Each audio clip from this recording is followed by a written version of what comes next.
yourself, and then I can do it like as you're walking. Hello. Let's see if I can turn this around. There we go.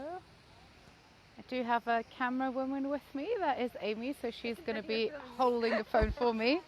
There you go. And hello from Berlin. This is Franziska here. Going to get started with this tour in just a couple of minutes.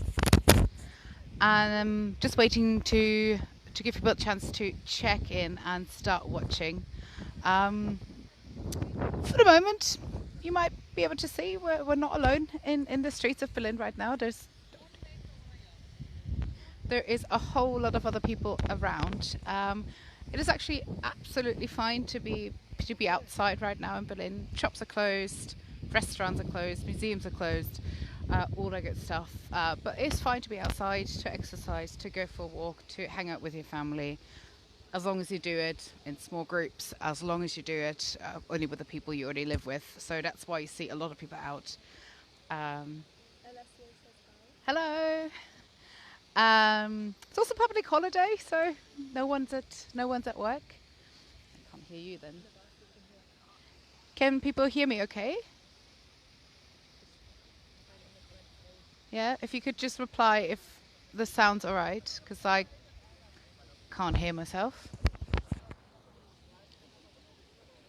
Now, another thing that is perfectly alright that you will probably see as we go around, people walking around with beers in their hand.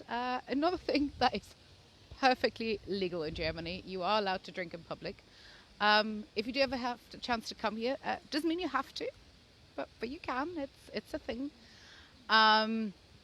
So yeah, you'll probably see people do that. It's also some of the first nice weather we've had this year, so people are out, they're having a drink, they're getting some ice cream somewhere. It is still a whole lot less busy than it would be on a normal, just regular weekday, much less on a public holiday weekend. So yeah, if you look around, we're standing near the Brandenburg Gate. You see there's a bunch of people around, very, very few cars, so that's been quite nice. And then we might just check the time in a couple of minutes. Let's just have a look. Turning this back around. It's 6 exactly. Yeah, we might just give it another couple of minutes before I start talking about the things that are happening. Yeah, so don't forget to be like, hello, if you just joined. George is watching. You can do a mix if you want, just tell me if you're filming it. Yeah, okay. Give this back to you.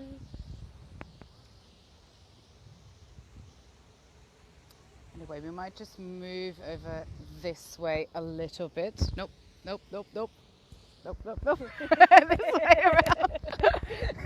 As you can see, we've never done this before. We're definitely not professional filming ourselves with phone people.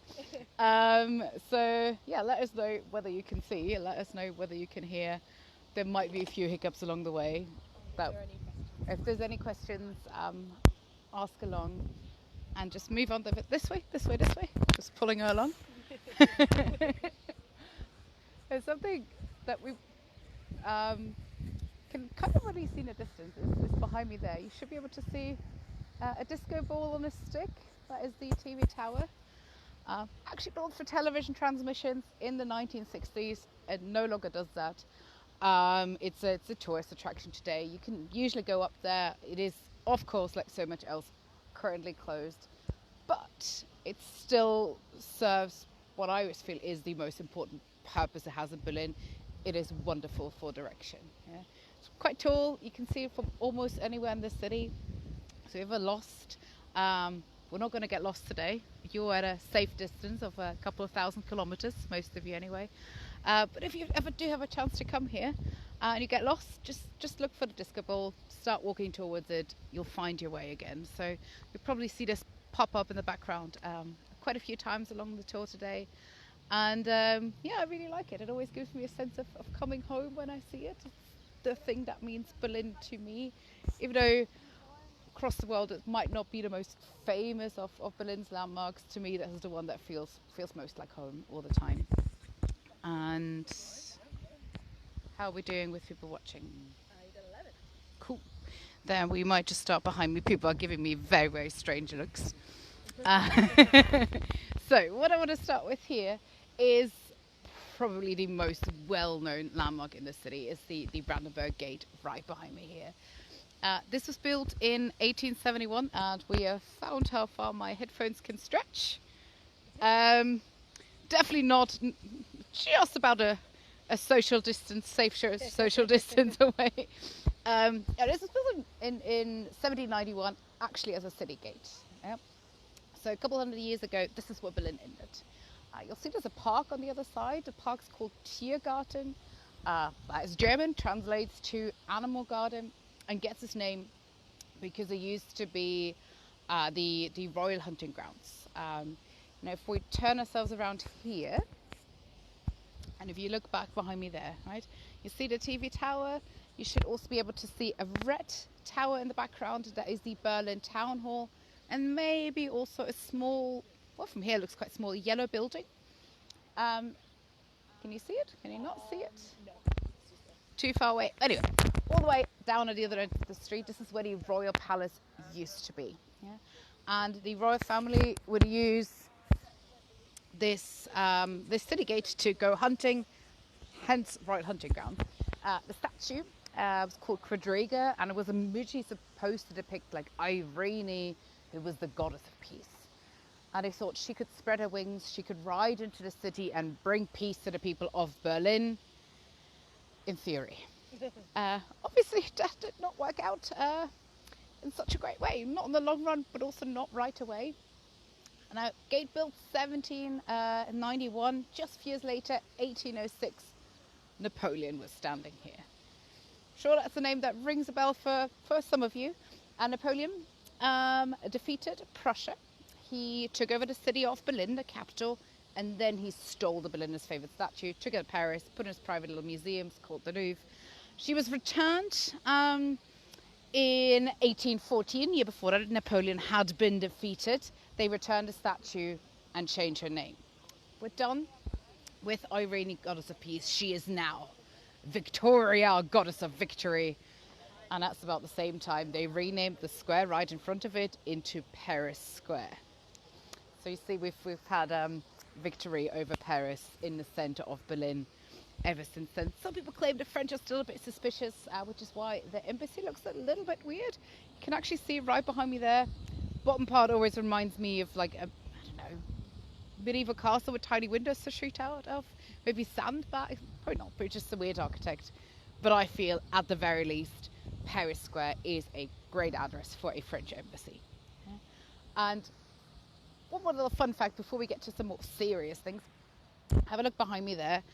There's a fancy hotel. It is the Adlon. I was reading an article about this about 5 days or so ago, where they had one guest staying there. One person was staying at the Hotel Adlon. It's hardly ever fully booked, I think, because it's incredibly expensive. You can spend up to 27,000 euros on a single night to stay in the Hotel Adlon. Pretty insane. But if there's like state visits to Berlin, they tend to stay in there. So Putin's been there, Obama's been there, the Queen's been there. And if you're just joining along, we're in Berlin. My name is Franziska. I'm going to be your guide for the next about hour or so. And I've been working as a tour guide in Berlin for the past 9 years. Before I did that, I got myself a law degree, which I'm clearly not using whatsoever right now. And this has been a fact that has made me happy for years. I'm happy that I found a career that is not lawyering. Now, currently, my chosen profession does not exist. I'm a freelance tour guide. I'm a full-time tour guide, and obviously can't go out and talk to 5, 10, 15, 20 people in the streets. And this is actually the first tour I have been giving in weeks. And if any of you would like to support me in these strange times, feel free to get me to spend a night in the Hotel Adlon when everything picks up again. If not, there is a little link in the description, takes you to my PayPal. So if you want to, leave a little donation there. If not, when you do get to travel again, consider coming to Berlin, consider joining a trip to Germany. Maybe we can do this a bit more face-to-face at some point. But for now, we're going to actually start moving away from here because I would like to take you through the Brandenburg Gate. We're going to walk all the way through to the other side, and let's see if we can do walking and talking as well.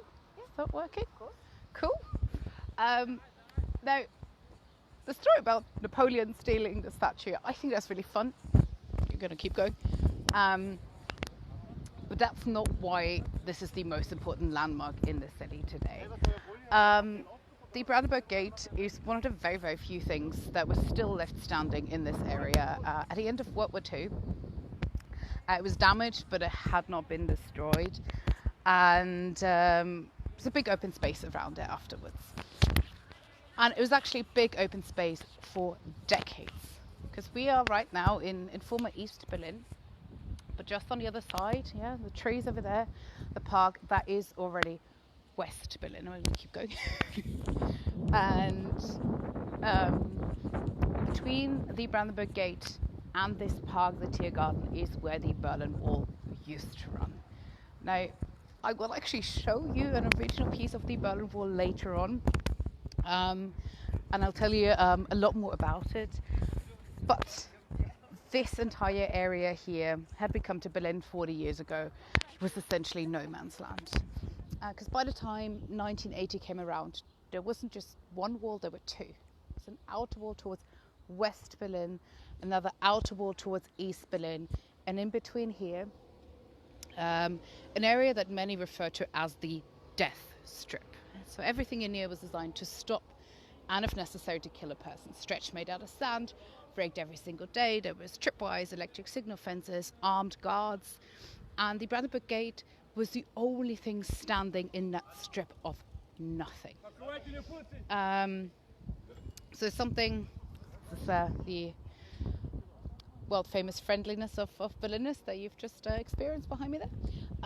But the Brandenburg Gate actually for decades was something that everybody could look at. You could look at it from the west, you could look at it from the east, but nobody could go through it. So it became certainly a symbol of the divided city, and in turn later a symbol for German reunification. That's why this is so very important. And how are we doing with the sun? Can you see? The sun is fine. I can see the Reichstag fine. If you want to ask if Kim can still see you. I'm not sure if it's the internet connection or... Can people still see me okay? And here. They're saying it's amazing. Cool. Great. Hello. Any questions so far? But I don't know if people can still see you. Ah. No, 16 people watching. Cool. Cool. Cool. Well, the other thing I want to show you here is that building with a glass dome behind me. That is the Reichstag, the German parliament. Now, Reichstag is the name of the building. The name of the institution is Bundestag, and we have two words for our parliament because we like to be confusing for tourists sometimes. But the coolest thing about the building today, I think, is the fact that you can actually visit. So in that glass dome, you can go up there and you can go for a walk through. You have actually a lovely view over the city, and I have a hair in my face. I've now removed it so I can stop doing that.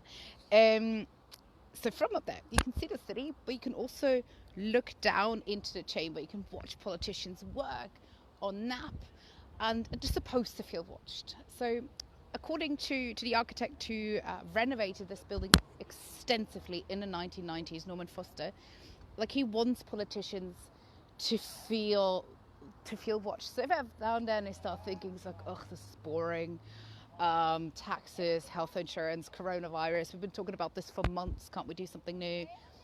They're not in there right now. They're doing as much work remotely as they can, as does everyone else. But say on a somewhat normal day, right? They're down there, they're about to fall asleep. They lean back. They've got quite comfortable looking, like, blue office chairs. They lean back, and what's the last thing they will see before they close their eyes? Well, it's the people. The people walking around over their heads, and they feel motivated. They think, yes, my work is important. And to be honest, I have no idea whether this works, but I do like the idea. Now, in the hopes that all of you watching at one point will have a chance to visit this amazing city. Why don't if you come here, check out this building. It is completely free to visit the dome. The only thing you have to do is sign up for it online. It takes about 5 minutes. Do it a couple of weeks in advance. Really, really amazing. And yeah, we might keep on going. So you've got someone watching from Belize. Yeah. About 17 people. It was 21 just a second ago. Internet connections might be dropping. Yeah. So Hello to Belize. Somebody's watching from there. Any questions before we move away from the Reichstag? No? Maybe last comment here. Like if that word seems quite familiar to you. No, this is also the building that was famously on fire in 1933. That was in February. But a month earlier, Adolf Hitler had come to power, been made Chancellor of Germany, and there was an arson attack on the Parliament building. We don't know who did it. All we know is who got blamed is a Dutch communist named Marinus van der Lubbe, with him the entire Communist Party, and Hitler used this as an excuse to give himself emergency powers to rule by decree. So I'm sure this is a building most of you will have read about in the history books. And we're going to stick with this topic for the moment. We're going to keep on walking this way. Yeah. you've got a couple of people just joined. Somebody from Costa Rica as well. Hello to the people just joined. We're just walking around Berlin, by the way. As you can see, it is a beautiful sunny evening, and we're going to try and avoid the bike.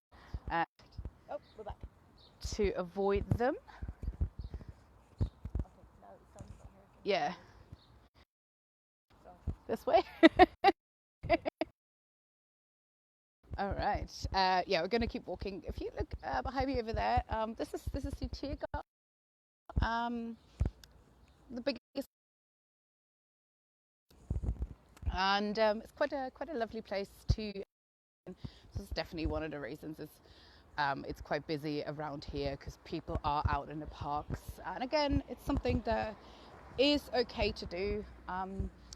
When Berlin first introduced lockdown measures a couple of weeks ago, the rule kind of was you're only allowed to go outside to exercise, and weren't really supposed to sit down even just on a park bench or bring a blanket and sit down to read.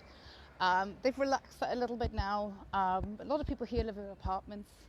Some have balconies, a lot of people don't, I don't. So going out to a park is literally the only opportunity we have to go outside. Like most people would not have gardens in this city.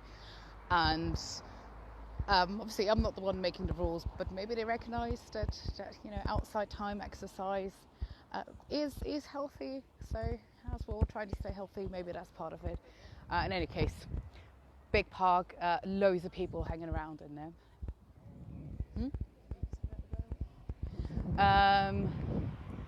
Yeah, and as I was saying earlier, right on that street, yeah. Sorry, right on that street So is. can't hear. Maybe Sorry, is this better? Yes, maybe. No. there's usually a bit of a delay. Yeah.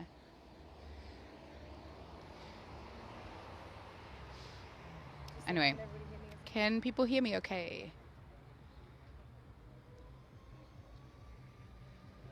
Yes, maybe? Just keep talking. Anyway, as I was saying earlier, right down on the street is where the Berlin Wall used to run. Yeah? And let's see if I can show you just a little thing around the corner here as well. Yeah, Can we? better. Can we not? Yeah, Yeah. definitely hold it. Yeah. So, So, thank you for thanks for letting me know. So if you can't hear me, if you're struggling, just let me know. Come on. Going this way. No. See if I can show this to you. One thing I'm trying to do, hopefully, is to make sure I'm not directly filming other people. Yeah. This guy is just giving me a thumbs up so I can show everybody this little bear situation in there. Go for it, go for it. We are doing a tour and there are people from the US watching, so if you want to say hi, go for it. Anyway, there's a US embassy right behind me here, and what I want to show you is their bear. The bear is the symbol of Berlin, thank you so much. It's a symbol of Berlin, it's on our flag. And a couple of years ago, this is an art project. They're called bunny bears. And some of them, they're dotted all around the city, sometimes representing different countries. And to be perfectly honest, some of these I find quite kitschy and a bit tacky. This one though, a Berlin bear in the US Embassy in Germany, shaped like the Statue of Liberty. I think it is so kitschy that it's already great again. So this one is my favorite. For now though, we are gonna go and cross the street because I would like to show you the Holocaust Memorial. You might already be able to make out there's a lot of grey blocks around the street. This is it was opened and finished in 2005. Even though there's a fair bit of controversy around it before, not whether this should be built, but what it should look like. Yeah, location is not really a coincidence. We're very, very close. We're a couple of steps away from the German Parliament, right? From the center of politics in Germany today. Very, very close to the Brandenburg Gate. They figured, hey, if visitors come to Berlin, the one thing you're going to go and see is the gate. And even if you don't know that this is here, maybe you might stumble upon a memorial as well. However, many didn't like the design that you're about to see. 2,711 concrete blocks. And we're just actually going to see if we can walk through it. And I can tell you a little bit about it then. And I might just take the camera for that because I think that is a little bit easier. If I can turn it around. Hello, that is a little bit closer. So we're just going to start walking in a moment. But essentially a lot of people said, well, look at this, like concrete blocks. Well, it's ugly. Nobody's going to understand it. It was supposed to cost about 27 million euros. So we're like, well, what a waste of money. Why don't we use this empty lot? Yes. Why don't we use this empty space? Why don't we use the money, let's say, to organize a bus service to a former concentration camp, which is now a memorial right north of Berlin. It's about 35 kilometers away from here. It's called Sachsenhausen. And the idea was to make it as easy as possible for people come to the city to also see a former concentration camp. And certainly I don't think that would have been a bad idea. And as you can hopefully see a little bit, we have just started walking in. I don't think that would have been a bad idea at all. I get why this is here instead though. Because we were saying, well, if somebody's already decided that they want to learn, you should get a bit of a better idea of it here, hopefully. If somebody's already decided they want to learn, they'll find a way. It's not that difficult. Maybe an eye catcher in the center of Berlin that's going to cause people every day, to walk past and say, well, what is this? What does this mean? And then maybe you start doing what we're doing now, like walk through, maybe go around, you look for a sign. There's a museum underneath, which is free to get in. Maybe you go and check out that. And if it ends up getting just a single person a day interested, then I always feel is doing a fantastic and a really, really important job. And then to me personally, which is maybe something you can get around here, I think it is incredibly interesting that this is actually a space that you can experience, you can walk through. Now, what's a bit eerie now is I've not seen this place this empty in years.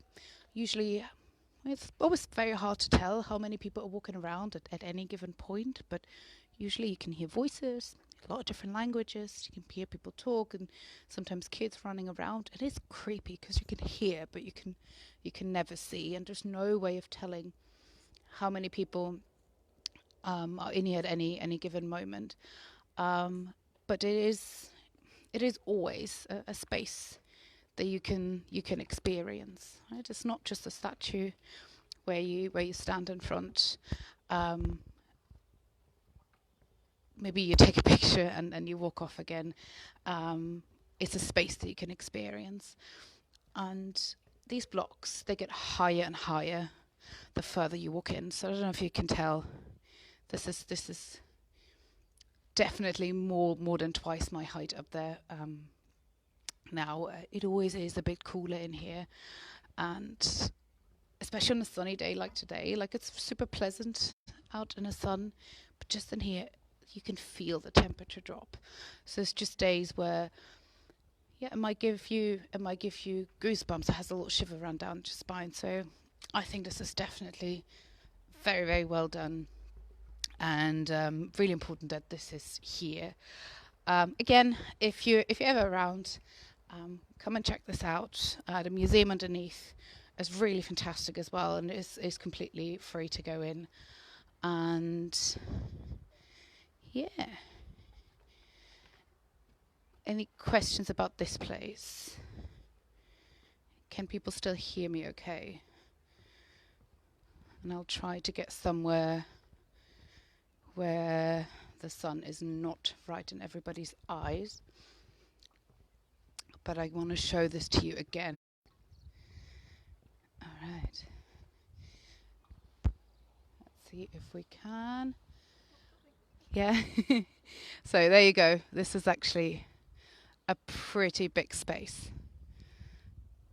If you can hopefully see that. There you go.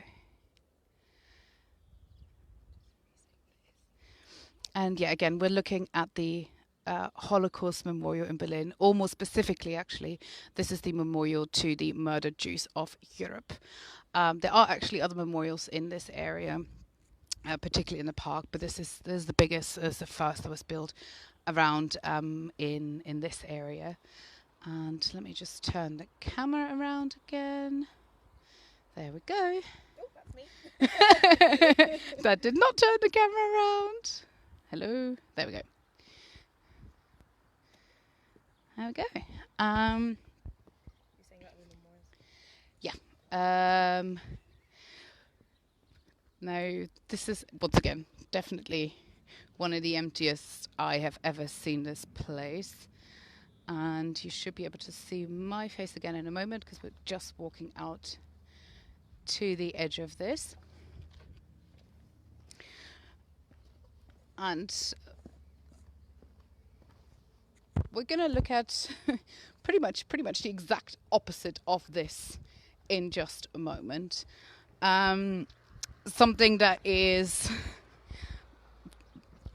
barely visible today. So there's maybe another reason why this is right here. If you look down this street, beyond one of Berlin's many construction sites, the street that runs just parallel to us there is called Wilhelmstraße, and for hundreds of years, and there's the TV tower again, told you, we'll see it a lot. For a couple hundred years now, it has housed many ministries, many government buildings, and it's actually still today where a lot of federal ministries of Germany are. This is very much the center of the government quarter, and Hitler's chancellery would have stood very close to us. If we just go around the corner, I can hopefully point it out to you. So it was a massive building by the end of it. Would have gone from the corner of the buildings there. You see those grey buildings with the red roofs? Not yet. Trees in the way. So those grey buildings with a red roof. Yeah, and it would have stretched all the way down to the park. About 400 meters long. And I realise a lot of you watching are probably thinking in feet and miles. If you want to know how much that is, I apologise. I have no idea. Feet and miles are strange to me. Feet in particular. Why would you measure something in body parts? But it's a big building, yeah. And we would actually be behind it at the moment. So this car park parking lot you see over there, those were the gardens of the Chancellery, and underneath the gardens is where Hitler's bunker used to be. Yeah, that's where he committed suicide in 1945. First bunker built in 1936. Here we're going to go across. 1936. That's the year the Olympic Games were being hosted in Berlin. Nazi government at this point kept trying to tell the world how much they were interested in peace, how peaceful and how peace-loving they were, all the while trying to make sure we don't accidentally get hit by a car or by a bike. That would be an abrupt end to this tour. But all the while, right, they were already planning for war. They were already building bunkers. Now, as you can see, this is all pretty unspectacular today. There's a car park with a bit of dog poop on it, which I think is exactly how the spot where Hitler died should look. Now, Hitler moved into the bunker in January of 1945, was down there with many other people, and up until the end spent time poring over maps of Germany, of Europe, pushing armies around, making plans how he's going to win the war, what he's going to do once he's won the war. Generals down there with him, listening, still following some of his orders, even though they knew that by the time April of 1945 came around, the war was lost, had been lost for months, maybe for years. Nobody dared to speak up. Made the whole thing worse. Hitler at this point, pretty shaky, might have been suffering Parkinson's, might have been high, might have been abusing drugs. A lot of that stuff was still considered medication at the time, still taking a lot of them. And if we fast forward to the very end of April, this is, about 75 years ago, April 29th, the Battle of Berlin had been raging for days, and the Red Army, Soviet Russian troops, were advancing towards the city centre of Berlin. And if we look around just over there, you should be able to see a tall glass building where it says DB on it. Yeah, that is Potsdamer Platz. That's how close they were by April 29th, and hundreds, thousands of Berliners were dying, not every hour, every day. In a bunker, Hitler has nothing better to do to get married. To his long-term girlfriend, that is Eva Braun. They've been together kind of off and on since 1929. When they met, he had been 14 years old, she was 17, which, ew. Anyway, now Eva gets the biggest wish fulfilled. She gets to call herself Eva Hitler for pretty much exactly 30 hours, because then they commit suicide. What a honeymoon. So cyanide capsule for her. Hitler might have taken poison. He might have shot himself. And to be honest, there's just historians are still debating this. Was it a poison? Was it a bullet? Was it both at the same time?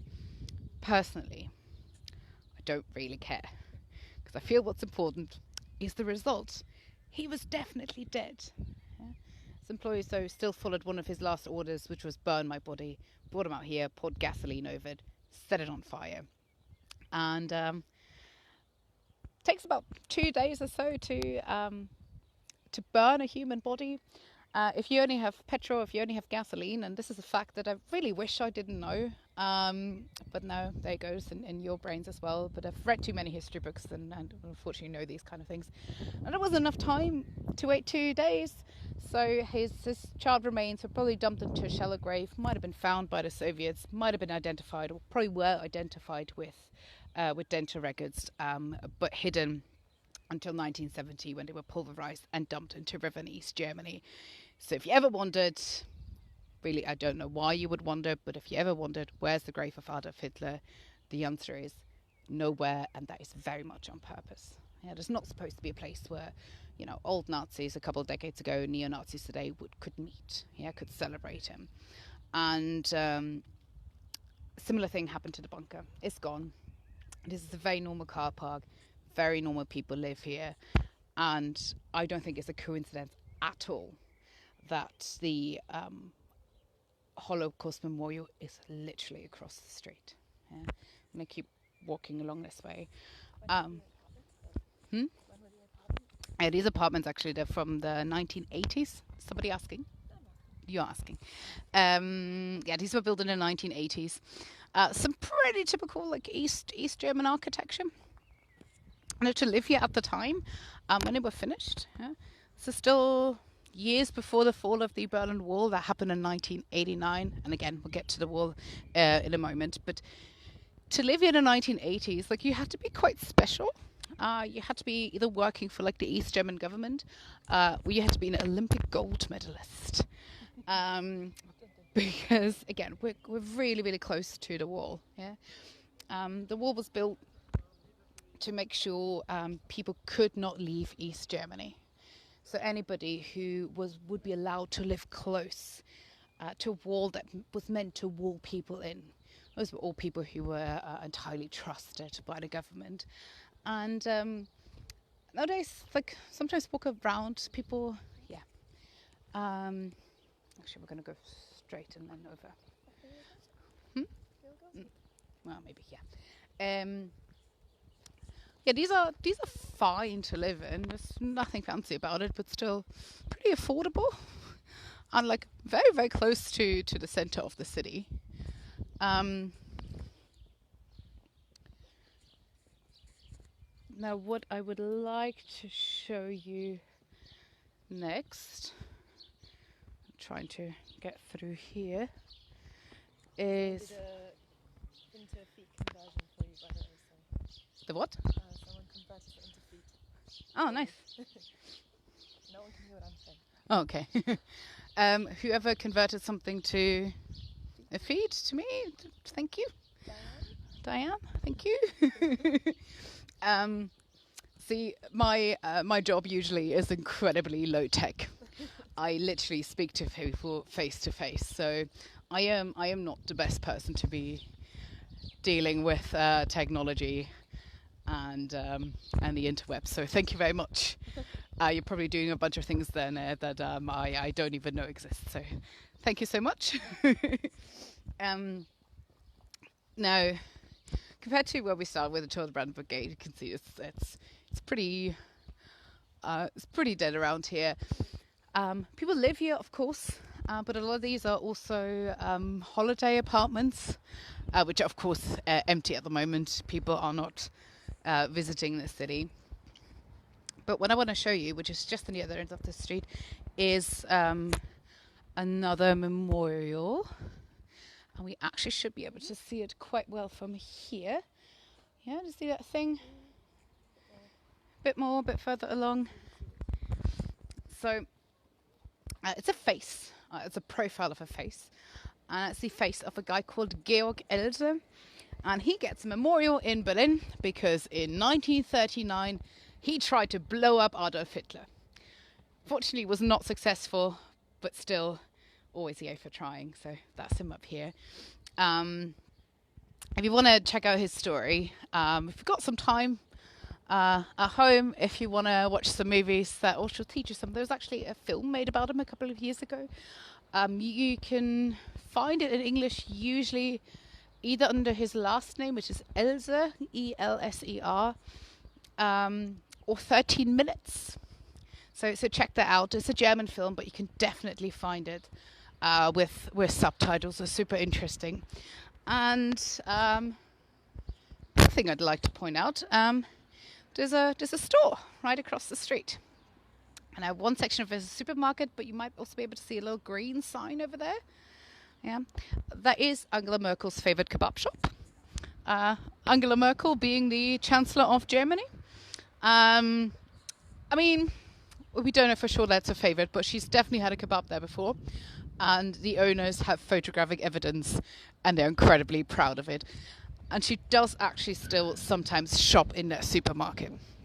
Now, I've never seen it, but I have a bunch of colleagues who've described the scenes as such, right? A big, black limousine pulls up at the front of the door. Then some people in dark suits get out. They've got, the earpieces. And then if you keep watching, you will see Angela Merkel, Chancellor of Germany, pushing her trolley through the aisles. And her bodyguards are mostly just there to tell people, oh, come on, please don't take pictures. And most people do respect that. But yeah, what I really like about this is that she's not above going to buy her own, milk and toilet paper. She certainly doesn't have to. People would do it for her. And there was one photo of her doing her shopping in the news a couple of weeks ago, taken, I assume, very, very much with intention. I'm going to cross the street here, where she was shopping to stay at home. Obviously, she's not really out and about either. And she bought only one pack of toilet paper, but 4 bottles of wine. And I think those are some solid shopping choices. Yeah. If you look behind me over on the other side, not a particularly great example of architecture, but it's pretty typical 1970s. This is the Czech embassy. And again, the street we were on, this is the one I mentioned earlier. This is called Wilhelmstraße. A lot of stuff in the center is named after Prussian kings, queens, princesses. And there's a bunch of Wilhelms about. Studying the Prussian royalty is actually pretty difficult because they're usually called either Frederick or Wilhelm or Frederick Wilhelm. So those are the street names you find around here. But like I've said, this has been for 200 years and still is today very much a government quarter of Berlin. And where we were at the car park earlier, showed you where Hitler's bunker used to be. Clearly there was nothing left to see there. There is, however, that doesn't mean that all Nazi architecture has disappeared from the streets of the city, from the streets of Berlin. There's a lot of really, really recognizable stuff still around. The Olympic Stadium from the 1930s, that's still there. There's a former airport, that's still there. Now, neither are within walking distance right now, because otherwise, if we tried to see the Olympic Stadium, I'd be still talking to my phone in like 5 hours' time. It would be dark. Nobody really wants that. And there is conveniently, though, a building that is just across the street from us. It's big, it's great, it's ugly. I find it very, very recognizable Nazi architecture. Now, I might just wait until I tell you too much more because we're about to cross a busy street. Busy for these days. And I want to make sure you can hear me okay. But here's the beginning of the building behind me there already. Yeah? See if we can cross the street. On the topic of street crossing, when the light turns, have a look at a little traffic light man. We'll try and give you a bit of a closer picture of it later on. Now, he's actually quite cute. It's called the Ampelmann. Ampel just means traffic light, so he's the traffic light man. And he's adorable. He wears a hat. He walks very cheerfully. So adorable, in fact, that there are loads of souvenir stores around this city where you can buy exclusively and Ampelmann themed towels, earrings, gummy bears. So this is quite a Berlin institution. And as far as this building is concerned, we're actually going to keep on walking a little bit further because I'd like to show you the main entrance of this building. You get a bit of an idea of the sheer size of it. But I haven't told you what this is. Now, this was built in 1935-36 as the Luftwaffe, meaning Air Force Ministry. So this was the personal ministry of Hitler's second in command, Hermann Göring. I can actually show you a picture of him right here. This guy. Yeah? And this building is absolutely massive. Has over 2,000 single offices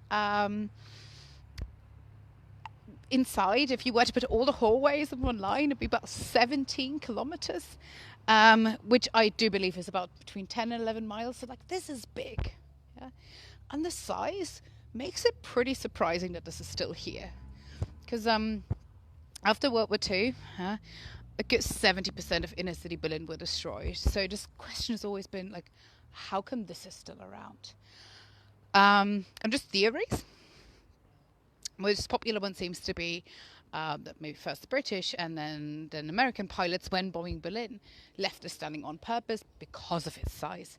You can easily spot it, so maybe you can use it for orientation, can figure out what other stuff is.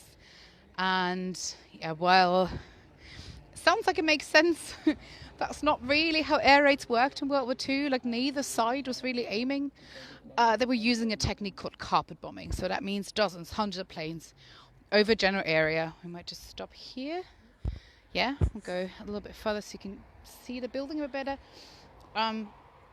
So they were aiming not for individual buildings, they were aiming for entire cities. Is that working? No, keep it upright. Yeah.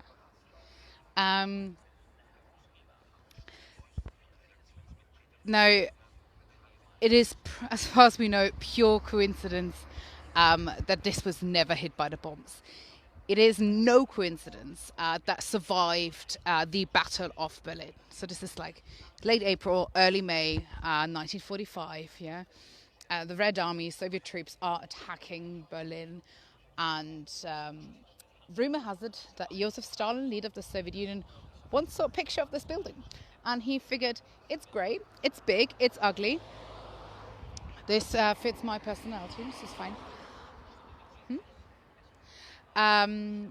This fits my personality. I want it. Whether that is true or not, this is where the Soviet administration for Berlin, for Germany, moved in right after the war. And it is actually still a government building today. You might be able to see the flags over there. Yeah, so if you see flags around in Germany, in Berlin, they're usually on government buildings. You don't tend to find them just about. And I feel the design of this feeling quite imposing, being a bit ugly. I think it still fits the purpose, because this today is the German tax office. This is the finance ministry. And maybe another movie recommendation. You've got the time. You're hanging around at home if you want to watch some historic films. There's one called Stauffenberg. Yeah, Tom Cruise plays a guy. Valkyrie, sorry. Valkyrie, as a movie, Tom Cruise plays another guy who famously tried to assassinate Hitler, tried to bomb him in 1944. Again, not successful. Again, yay for trying. This one, though, is kind of a half recommendation of mine, because while I, again, think it's a really, really interesting story, I am not sure whether I think it's worth listening to Tom Cruise trying to do a German accent for over 2 hours. So give it a go, but if you have to stop because of his failed accent, definitely something that I would understand. And they use this building to film some of the scenes. So if you watch it, you'll definitely recognize all of this front area. And we are going to go back across the street, letting the people cycle past us. What time is it?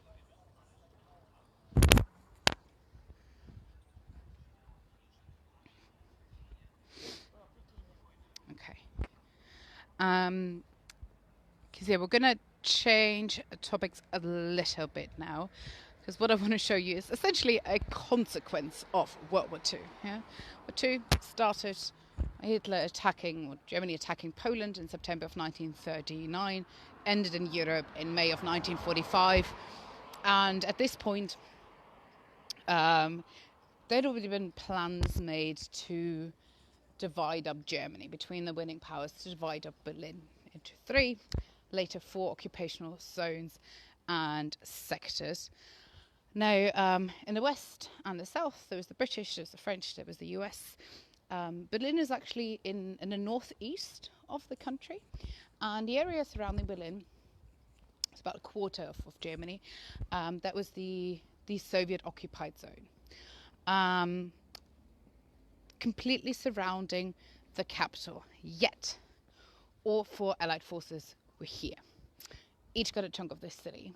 And that is because, especially the US and the Soviets at this point believed that whoever controls Berlin would control Germany. Thinking if you control Germany, you are influencing the rest of Europe. Right? So there you have it already. World War II is barely over. It's actually still going on in Asia, but we're already in the beginning of the Cold War conflict. A joint administration had been the plan. That failed. So just 4 years later, we have 2 separate German states founded. Yeah? West Germany first, which is democratic, which is which is capitalist, will later join in NATO, so it's allied with the US, and shortly after East Germany. It's officially called the German Democratic Republic, socialist country, allied with the Soviets, a member of the Warsaw Pact, a mostly state-run economy, and democratic. Yeah.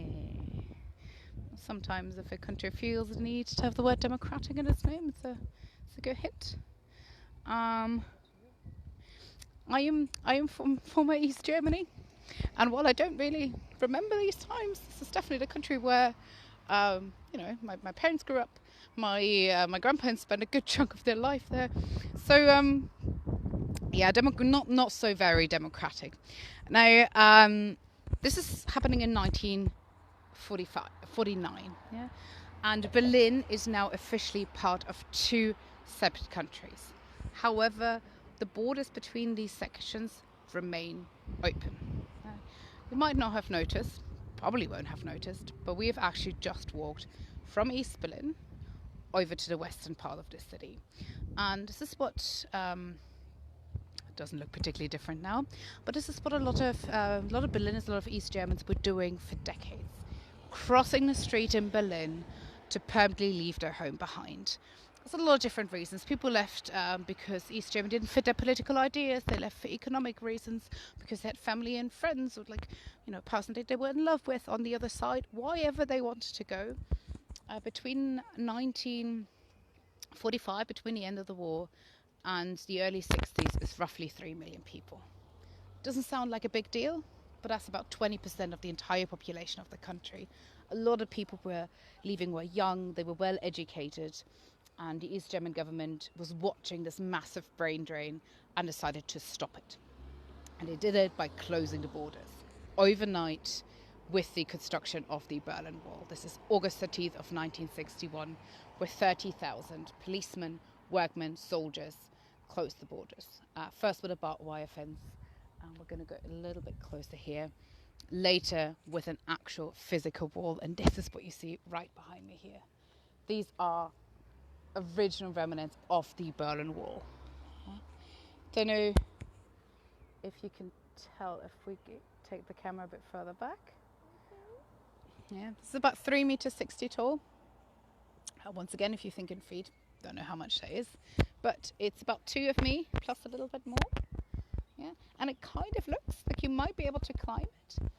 Probably not, because it does have a funny shaped tube. You can see it a little bit further along. Funny shaped tube on top.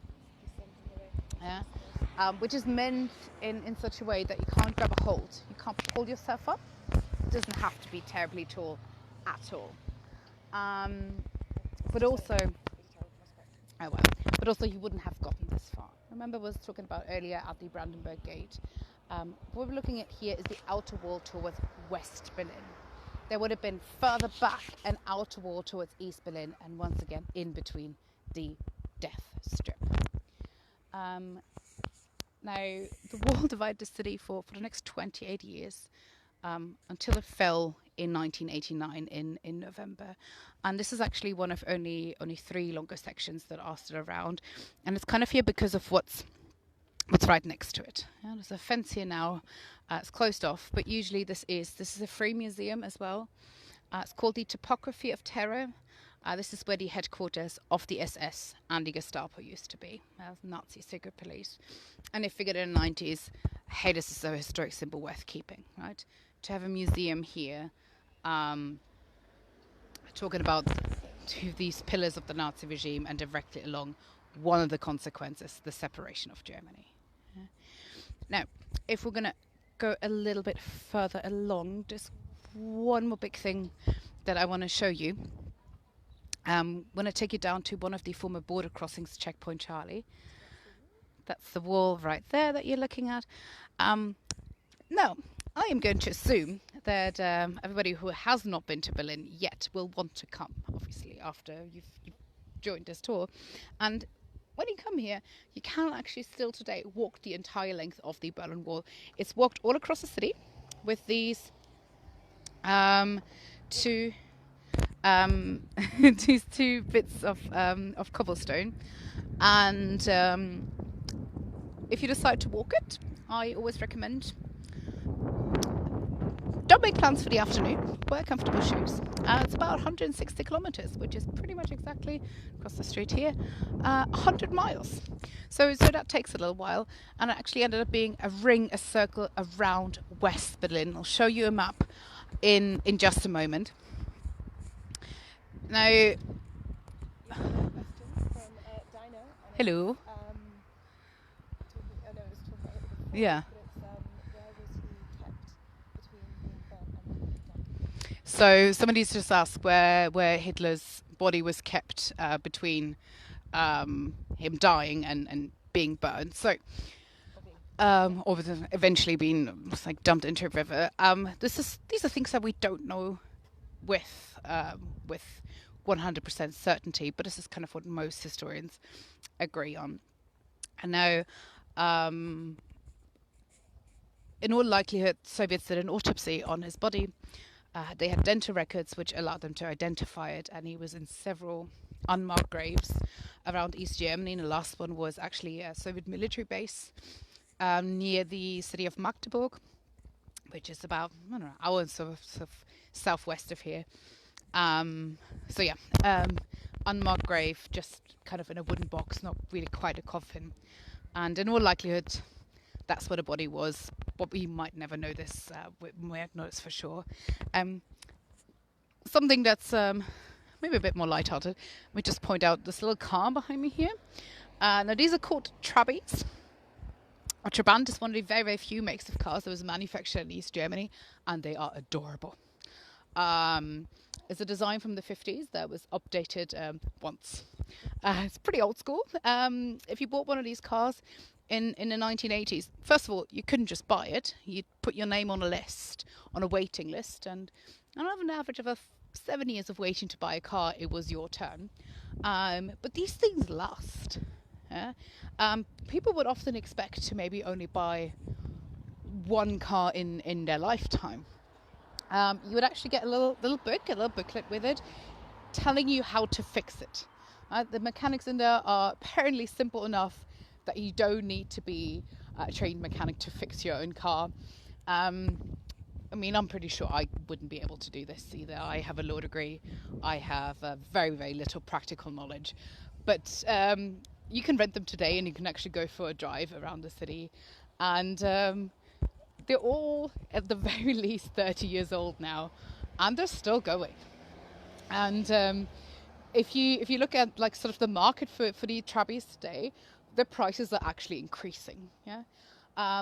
Right after German reunification, which happened in 1990, everybody was totally excited to buy cars from like West Germany or from elsewhere in the world because they knew they were shinier, and these were cheap, and people were essentially throwing them away. But there's not all that many left, so the prices are increasing. And there are some ideas of maybe building them again today, of opening up the factories again, because they're super lightweight. There wasn't enough metal in East Germany to make cars out of it, so they came up with a different material, at least for the outside. It's kind of mixed between like natural fibers and plastic, and that means potentially they could be incredibly eco-friendly because they're lightweight, right?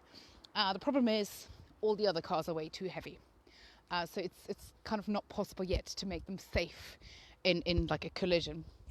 So all the cars need to be Trabis, and then we can all save a lot of fuel, but it would have to be all of them, or at the very least, most of them. Now, just to let you know, we're kind of, I'm going to keep walking, nearing the last stop of this tour. So if you have any questions, do make sure to ask. I want to show you some pictures along the wall here. And now, once again, Brandenburg Gate, we were there earlier.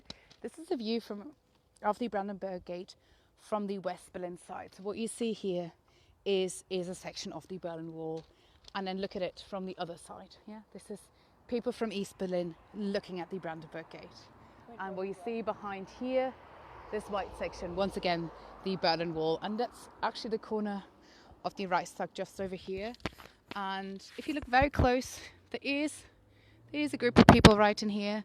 This would have obviously been border guards, right? The only ones who were allowed to go close.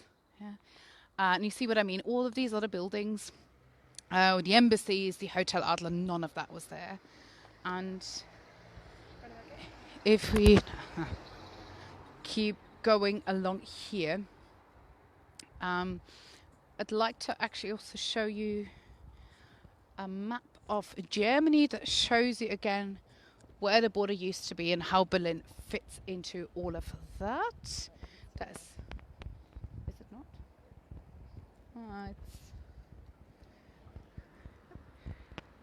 That is not here anymore. Cool. They update the city if I'm not out for like 3 weeks. Never mind. This happens. I can show you a different picture, which is across the street. Now, where we are walking along now, I know we got back to it. Yeah. Again, another spot I've hardly ever seen quite so empty. We're just walking past, and we'll turn around and I'll show it to you in a moment, a former border crossing. Yeah, have a look down here. There is the wall again. Yeah, West Berlin over on this side, East Berlin on that side. Pretty easy step right now, but obviously something that would have been pretty much impossible for people decades ago. And follow me just a bit further along and I can show you a map. I've also just seen a colleague doing a very similar thing to what we're doing, so that's fun. That's my colleague Laura in the background there.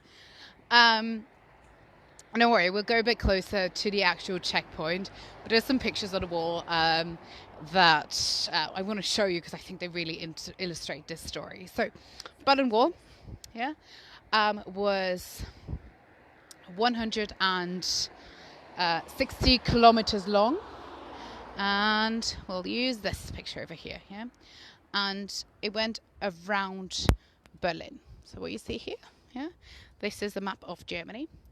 West Germany, British zone, French zone, US zone. The Soviet-occupied zone, this would become East Germany. Berlin's right here in the center. And again, all for Allied forces were here. So this is just a blown-up version of Berlin. Again, this is Soviet sector, French, British, US. Yeah. When the two German states was founded, West Berlin, this section, was sort of part of West Germany. But it was completely surrounded by the territory of a foreign country. Again, for a while, not too bad for the people who live here, but because a lot of East Berliners used the open borders here to permanently leave, the borders were closed with the wall, which would eventually go around West Berlin. Yeah? 160 kilometers. There were ways of getting to the other side. There were border crossings, 14 in total, and a one up here. Probably the internationally at least the most famous, and maybe walk backwards towards it so you can see. I'm gonna live dangerously and walk on the street. If a car comes up behind me trying to hit me, if somebody could let me know, that would be excellent. But there's not that many of them, so hopefully it'll just go around. So it's right behind me here. Checkpoint Charlie, probably the most famous, at least internationally, because it's often used by foreign diplomats and by tourists. The dude you can see on the picture, yeah, so the guy you can see on the picture, not Charlie. There is no Charlie. This is all named after the NATO military alphabet, so it's Alpha, it's Bravo, it's Charlie. Pretty simple numbering system. This is actually a randomly chosen US soldier, once stationed in West Berlin, and now in February he's staring into the east, the back very symbolically. A Russian soldier stares off into the west, and this is also the most famous, not just because of tourists visiting, but because this is also the only spot on the planet where throughout the Cold War, American and Soviet tanks directly faced one another. Only happened once, only happened in Berlin, and this was in the autumn of 1961, the fall of 1961. A US diplomat tried to enter, coming from behind me there, he tried to enter East Berlin, stopped by East German border guards, who demanded to see ID. The American replied with, "No, I am American. Nobody gets to see my ID anywhere. I go wherever I please." Now, in Berlin, he's a little bit right about that, because according to agreements made between all four powers at the end of World War II or just after, all Allied forces were meant to have free access, not only to their sector Berlin, but to the entire city. East German border guards were standing here. They just put up the wall a couple of months ago, and they were like, yep. Well, these agreements, you know, they were made at conferences where we weren't invited. You, dear Americans, you only negotiated with the Soviets, with the British, with the French about this. But we're the East Germans. We didn't sign any agreements, so you'll find that we are not bound by them. Both sides have valid points. Yeah, they continue to argue, and it got so completely out of hand that tanks pulled up. 10 American tanks, 10 Soviet tanks facing off for 16 hours. So this is where World War III nearly started. It didn't. Yay for that. We are still standing here. Kennedy and Khrushchev sorted it out, but that is why this is so very famous. And that little white hut you can see behind me there, I can actually go a little bit closer. This is what a checkpoint would have looked like in 1945, not 1961. And here's my favorite little fun fact. There's a sign over there. Let's see if I can show you that to you. Yeah. In 4 languages it says, "You're now entering the American sector." And I absolutely love that. That sign is right in front of KFC. If you keep turning with me, there's also McDonald's and a Starbucks. So very well placed, even decades later. In any case, this is what the checkpoint looked like in 1961. If we turn around here, you can actually see that picture that I mentioned of the Russian soldier. And yeah, otherwise, again, if there's any last minute questions, let me know. I'm happy to answer them. Once again, this was Franziska giving you a live tour from Berlin. If any of you would like to leave a donation, there's a PayPal link somewhere floating around. Cool. Someone put it in chat. Once again, thanks for being technological, more savvy than I am. Feel free to follow me on the Instagrams. And again, next time you travel, maybe consider Germany as a destination. Come to Berlin. We can do this. We can do this face to face. If you have any questions that you think about later, not now, feel free to send me a personal message. I'm happy to answer them. But you've had people from Belize, Berlin, Italy, Costa Rica, and other places. Nice. So, just saying, shout out to people watching from all over the world. There are some people watching from Berlin, but also from Belize, from Costa Rica, from Italy, from the UK, from the US. So thanks for hanging out with me for an hour. Come and find me on the interwebs if you have any questions. For now though, goodbye everyone.